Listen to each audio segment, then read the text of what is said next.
Assalamualaikum warahmatullahi wabarakatuh. Perkenalkan, nama saya Ahmad Khosin Soleh, Fakultas Tarbiyah, Prodi Pendidikan Agama Islam. Di sini saya akan menyampaikan resume materi pada PPAK hari pertama dan PPAK hari kedua. Yang pertama, materi pertama disampaikan oleh pemateri Wakil Rektor 1 UIN Maulana Malik Ibrahim Malang. Jadi menurut yang saya dengarkan dan yang saya tulis, UIN Maulana Malik Ibrahim Malang terdiri dari 7 fakultas. Ada Fakultas Psikologi, Humaniora, Syariah, Ekonomi, Saintek, dan Tarbiyah. Dan kini UIN Maulana Malik Ibrahim sedang berada di tahap pengakuan internasional. Nah, oleh karena itu sekarang UIN Maulana Malik Ibrahim itu sedang mengadakan event-event internasional. Gunanya apa ya? Untuk meningkatkan kualitas dari UIN Maulana Malik Ibrahim sendiri. Dan upaya internasional lainnya yang dilakukan adalah dengan mendorong para dosen dan mahasiswa untuk membuat jurnal internasional. Itu juga sangat penting. Mahasiswa diwajibkan untuk research dan mempublish jurnal nasional ataupun internasional sebagai tugas akhir untuk menaikkan predikat kampus. Nah, jadi kan semakin tinggi kualitas mahasiswa, semakin tinggi kualitas dari dosen, nah, akhirnya nama kampus itu juga akan semakin terangkat. Nah, itu adalah salah satu upaya yang dilakukan oleh UIN Maulana Malik Ibrahim untuk menjadi UIN yang diakui oleh dunia. UIN Maulana Malik Ibrahim memadukan pengetahuan umum dan agama untuk membentuk karakter melalui Ma'had Al-Jami'ah selama 1 tahun. Nah, di sini juga yang membedakan UIN Maulana Malik Ibrahim Malang dengan UIN-UIN yang lain. Jadi kalau di UIN Maulana Malik Ibrahim Malang itu diwajibkan untuk asrama atau ma'had, ya, dikenal dengan ma'had selama 1 tahun. Nah, gunanya untuk apa? Gunanya untuk mencetak karakter yang islami dan berbudi pekerti yang luhur. UIN Maulana Malik Ibrahim juga memiliki beberapa fasilitas yang menaungi mahasiswa seperti lembaga bahasa, di mana ada bahasa Inggris, Arab, dan Mandarin. Jadi UIN Maulana Malik Ibrahim di sini juga menyediakan bagi anak-anak, bagi mahasiswi yang ingin memperdalam masalah bahasa Arab ada, bahasa Inggris ada, atau bahasa Mandarin. Lalu Rumah Moderasi Agama Beragama yang membentuk pemuda moderat, cinta bangsa, dan peduli Indonesia tangguh. Dan juga perpustakaan yang menyediakan jurnal dan karya ilmiah. Jadi tentu ya, sebuah lembaga itu kan memiliki perpustakaan. Di sini UIN Maulana Malik Ibrahim juga menyediakan perpustakaan, di mana di situ ada jurnal-jurnal yang tingkatnya nasional ataupun internasional. Jadi jika mahasiswi ingin belajar, ingin mengetahui hal-hal yang lebih, bisa dilihat di di perpustakaan, ya. Perkuliahan berlangsung selama 8 semester. Nah, di mana-mana perkuliahan 8 semester, ya, dengan 150 sampai 160 SKS. Dengan penelitian sebagai pengabdian masyarakat dengan mata kuliah profesi, dengan KKN, dengan yudisium, hingga akhir wisuda. Ya, mungkin itu sudah diketahui di mana namanya kampus juga seperti itu, ya. Terus mata kuliah di UIN Maulana Malik Ibrahim dijadikan sebagai pengembangan kepribadian yang merupakan ciri khas UIN Maulana Malik Ibrahim Malang. Jadi di sini memang dari UIN itu menargetkan mahasiswa itu memahami dan juga menerapkan apa yang telah dipelajari. Mata perkuliahan matkul terdiri dari mata kuliah dasar, agama, bahasa, dan filsafat, dengan mata kuliah fakultas yang membedakan antar fakultas dan matkul program studi yang membedakan antara prodi pada tahun 2021. Pembelajaran dilakukan secara daring melalui platform Zoom, Gmeet, dan e-learning dan lain-lainnya. Ya, karena pandemi COVID-19 sekarang ini, jadi kan tidak tidak dimungkinkan untuk bertatap muka. Akhirnya bagaimana ini UIN itu berpikir bagaimana agar mahasiswa-mahasiswinya itu bisa tetap belajar dengan baik, tetap mendapatkan ilmu yang sesuai ya. Jadi melakukan segala cara bagaimana agar mahasiswa itu tetap dapat melakukan aktivitas kuliah. Lalu materi 2 disampaikan oleh Haji Ahmad Fathah Yasin ya. Jadi mahasiswa baru itu harus dapat mengupayakan diri agar lebih baik secara mental dan fisik dan ditambah spiritual dalam mengikuti perkuliahan di UIN Maulana Malik Ibrahim Malang. Ya, orang yang memiliki mental spiritual memiliki 3 indikator. Yakni yang satu, orang tersebut dapat berpikir ilmiah. Nah, namanya mahasiswa kan juga harus berbeda ya dengan orang-orang yang tidak namanya orang kuliah pasti identik dengan pendidikan. Jadi ya bagaimana kita itu berpikir secara rasional, berpikir sesuai adanya dasar ya. Kalau mengatakannya itu off the book kayak gitu. Lalu yang nomor 2 adalah berperilaku islami dengan cara tampil dengan style khas UIN Malang, yakni berpakaian islami dan tidak berambut gondrong serta berbicara sopan. Nah, di sini kan UIN Maulana Malik Ibrahim itu mencetak agar mahasiswa-mahasiswi itu dapat berakhlakul karimah gitu. Jadi kan namanya orang yang berilmu itu juga harus ditunjukkan dengan sikap yang dapat berperilaku sopan, ya, berkata jujur, dan berpakaian pun juga dapat dinilai. Jadi seperti itu. Yang nomor 3 adalah menjadi mahasiswa yang kreatif dan terampil dalam bermasyarakat. UKM adalah wadah untuk melibatkan mahasiswa. Jika akan lulus, mahasiswa dituntut untuk mengumpulkan SKKM, Satuan Kredit Kegiatan Mahasiswa, yang akan dituangkan di SKPII, Surat Keterangan Pendamping Ijazah. Hal ini dapat dari kegiatan non-akademik dengan skor minimal 250 poin. Nah, jadi di sini UIN Maulana Malik Ibrahim itu mencetak agar mahasiswa-mahasiswi itu benar-benar matang nanti. Bagaimana agar mahasiswa-mahasiswi ini nanti ketika terjun di masyarakat, mereka itu sudah memiliki bekal. Mereka sudah matang secara teori maupun secara ilmiahnya, cara pelaksanaannya.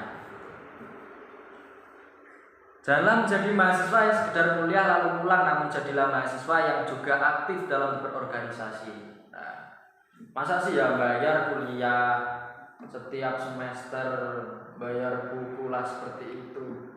Masa nggak ada niatan sama sekali untuk mengikuti organisasi? Jadi cuma kuliah masuk pulang ya apa yang didapat, ya kan? Jadi kuliah kan yang ini kan pengalaman. Bagaimana bisa mendapat pengalaman yang banyak jika kita tidak turut berorganisasi? Karena organisasi itu ya memang repot sih kalau masih organisasi. Tapi nanti ketika terjun di masyarakat itu nanti baru kerasa bahwa ikut organisasi, ikut hal macam itu sangat penting. Lalu sekarang masukin resume pada hari kedua. Ini yang pertama adalah DEMA, Dewan Eksekutif Mahasiswa. Jadi di UIN Maulana Malik Ibrahim di situ ada DEMA yang diketuai oleh Farhan Adi Murosadi, ya, yang jurusan farmasi, dengan wakil Ahmad Fawaid jurusan psikologi. Nah, DEMA merupakan organisasi intrakampus ya, OMIK, yang merupakan lembaga eksekutif mahasiswa di level universitas. Ya, ini juga salah satu berorganisasi ya. Nanti kita itu dilatih. Ini masih lingkup universitas, nanti terjun ke lapangan pada tahun-tahun setelahnya. Jadi bagaimana sih agar mahasiswa UIN Maulana Malik Ibrahim itu bisa menjadi kader-kader yang bermutu? Nah, akhirnya di sini ada yang ikut DEMA, SEMA dan lain sebagainya. Sebagai lembaga yang mengkoordinasi dan menginstruksikan pelaksanaan kegiatan kemahasiswaan di tingkat universitas. Lalu yang kedua adalah SEMA, Senat Mahasiswa, yang diketuai oleh Muhammad Adi Faroni. Jadi SEMA, sekilasnya adalah SEMA merupakan organisasi mahasiswa UIN Malang. yang berperan sebagai lembaga legislatif yang mengkoordinasi DEMA, UKM, dan HMJ. Fungsi SEMA yakni advokasi, legislasi, pengawasan, dan penganggaran. Gunanya apa? Membantu mahasiswa dalam segala jenis masalah untuk disampaikan kepada pihak terkait. Jadi ibaratnya itu SEMA itu kayak orang ketiga gitu, pemahaman saya. Jadi ketika ada mahasiswi yang mengalami kesulitan, mengalami masalah, entah itu masalah tentang UKT, masalah tentang apalah gitu, jadi bisa tanyakan ke SEMA. Nah, nanti SEMA yang mengajukannya kepada pihak-pihak yang terkait, seperti itu tugas SEMA. Lalu mengawasi dan mengontrol DEMA. Nah, jadi ini ya sama, DEMA sama SEMA itu saling kolek ya. Jadi SEMA juga mengawasi DEMA berjalannya, memberikan persetujuan setiap kegiatan yang akan dilaksanakan oleh DEMA. Jadi ketika DEMA itu mengkoordinasi ada apa gitu lah, setelah deal lah, ini nggak bisa langsung didilkan dulu, jadi lah ke SEMA dulu minta, ini gimana SEMA, bisa nggak ini? Oh nggak apa-apa, jadi acara berjalan lah, gitulah tugas SEMA. Lalu yang selanjutnya resum. Nah ini yang saya suka, yakni dari Bapak Basri Zain tentang moderasi beragama. Jadi ini menurut saya penting sekali. Orang sering nilai seorang soleh itu dinilai dari aksesorisnya, dinilai dari pakaiannya, dinilai dari jubahnya kayak gitulah. Padahal enggak ya.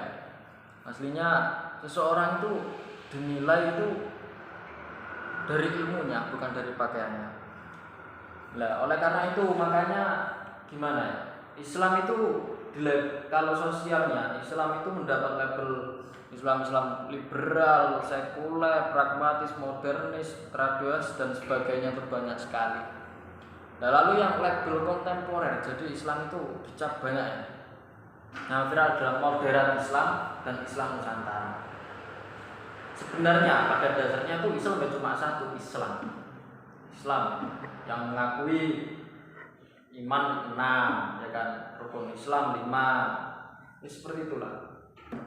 Tapi menurut sosiologi itu berbeda. Jadi membedakannya dari apa? Dari sikapnya, dari pola pikir, dari pergerakannya itu beda. Di sini kita orang Indonesia itu menganut namanya Islam Nusantara, yang disebut Islam Nusantara atau dengan Islam modern. Jadi maksudnya kita adalah Islam yang tidak beraliran kekerasan. Jadi kita itu tidak menganut namanya radikalisme, terorisme, tidak. Karena apa? Karena pada dasarnya Islam itu datang dengan keadaan yang baik. Islam datang itu membawa kebaikan, membawa kedamaian, seperti itu. Bukannya Islam datang itu secara keras, tidak. Contohnya awal masuknya Islam di Indonesia juga dengan cara damai, tanpa adanya peperangan. Jadi sebenarnya agama itu mengajarkan kita toleransi yang tinggi, ya kan? Indonesia memang orangnya beraneka ragam, dari suku, ras, agama, budaya, semuanya bermacam-macam, banyak sekali. Namun itu kan bukan sebagai sebuah acuan di mana kita itu bisa terpecah belah, saling mengolok-olok, memberi saling membenci, kan enggak seperti itu. Nah, contohnya aja waktu Nabi Muhammad di Mekah, di Medina. Nah itu kan yang di Medina itu kan Nabi Muhammad Islam ya, tapi kan di situ tetap hidup rukun bersama orang Nasrani dan Yahudi. Nah, di Quran juga disebutkan, jadilah umat yang toleransi, tengah-tengah, jadi tidak memihak antara yang ekstremis dan yang pokok kita itu tengah-tengah, jadi jalur tengah. Lalu Islam moderat, ya kan? Secara istilah itu apa sih? Jadi pemahaman Islam moderat secara istilah adalah praktek keagamaan yang menjunjung tinggi kesetaraan, keberagaman, toleransi dengan berpijak pada prinsip tawazun antar rasio atau logika. Nah, jadi di sini pentingnya Islam moderat. Jadi kita itu diajarkan Islam itu menjunjung kedamaian, menjunjung keharmonisan, ya kan. Islam kan salamah, kan selamat. Jadi kita itu bukannya malah bercerai-berai, makanya di sini tuh menjunjung nilai tawazun. Tawazun itu tengah-tengah sama seperti tawazun, cuma bedanya sedikit. Nah, kenapa modernisasi relevan dengan organ di Indonesia? Ya, satu, karakter Islam sebagai agama rahmatan lil alamin yang menjunjung tinggi keadaban dan harmoni inter dan antar muluk agama. Nah, di sini dapat kita simpulkan ya. Dulu kan Nabi Muhammad kan diutus untuk innama itu liutamima makarimal akhlak. Jadi Nabi Muhammad itu kan memang diutus untuk menyempurnakan akhlak. Dan Nabi Muhammad sendiri mencontohkan ketika beliau itu hidup dengan lingkungan yang bermacam-macam. Agamanya kan dari Islam semua itu. Tapi beliau tetap rukun, tetap menjamin keselamatan bagi mereka. Lalu yang terakhir ini disampaikan oleh Bapak M. Hasanuddin Wahid dengan tema kebangkitan bangsa. Yang saya paling mengenal itu jangan pernah malu menjadi alumni Win Maulana Malik Ibrahim. Ya, saya setuju. Karena nanti kita di masyarakat kan tidak dinilai dari lulusan mana sih, backgroundnya mana sih, tapi bagaimana kita itu menerapkan ilmu yang kita dapat di Win Maulana Malik Ibrahim. Jadi gak usah minder sama kampus-kampus besar seperti UI, UGM, gak usah malu. Tunjukkan bahwa Win Maulana Malik Ibrahim, alumni Win Maulana Malik Ibrahim itu bisa. Lalu di sini Bapak M. Hasanuddin ini menyinggung masalah COVID. Saat ini COVID belum ada obatnya, Corona belum ada obatnya. Nah, kurangnya pengetahuan Corona, COVID di pedesaan salah satunya karena tidak adanya KKN. Tidak ada KKN yang menjelaskan mengenai apa dampak Corona, bagaimana si Corona itu. Nah, jadi kan rakyat yang di pelosok kan belum tahu apa itu Corona yang sebenarnya. Jadi mereka itu masih takut untuk vaksinasi dan sebagainya. Nah, sebenarnya dampak COVID di negeri itu sangat besar sekali. Salah satunya dari sektor ekonomi ya. Melemahnya daya beli, hilangnya pekerjaan, jelas lah COVID. Siapa yang mau beli, ya kan? Keluar rumah aja nggak bisa, bisanya online, ya kan? Nah, online juga di situ nanti pekerja-pekerja yang kerja lapangan langsung datang itu kan otomatis kan juga banyak yang di PHK.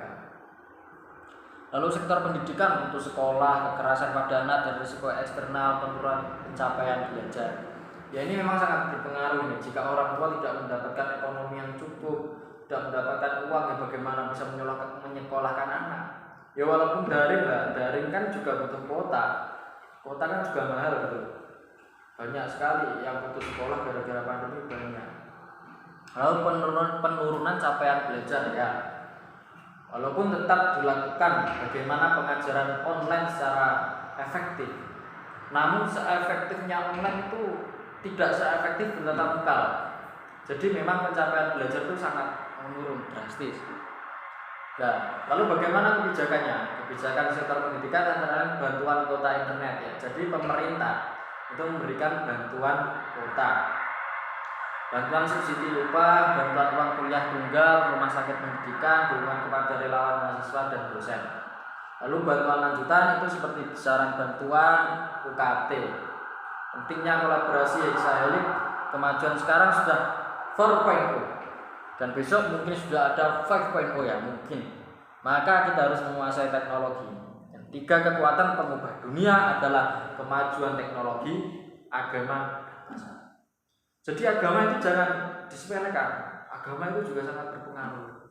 Jangan sampai dengan kemajuan teknologi yang sangat cepat, dengan mudah berbaurnya ideologi-ideologi asing ya, kita juga harus tetap konsisten kepada agama Islam. Menunjukkan bahwa agama Islam itu agama yang tangguh. Nah,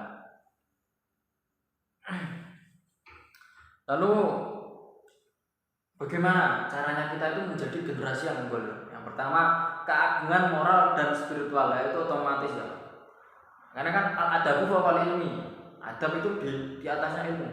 Jadi setinggi apapun orang itu memiliki ilmu ya, dia itu pulih tapi nggak punya adab, nggak punya tata krama, nggak punya nilai-nilai spiritual tinggi itu, ya dianggap apa?